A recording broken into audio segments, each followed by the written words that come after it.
We are getting a new look at all the damage left behind by the Willow Fire in the Rancho San Diego area near El Cajon.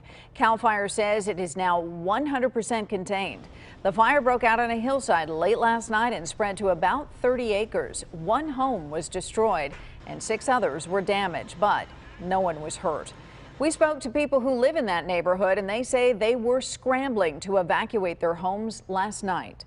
Left, in our pajamas and everything, and we had no time to grab anything we wanted to grab and just left in terror, Everybody was scared.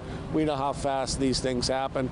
With the wind intensity last night, it was very frightening. According to our reporting partners at the San Diego Union-Tribune, sheriff's investigators believe the fire may have accidentally started when a heat lamp in a chicken coop blew over and caught some hay on fire.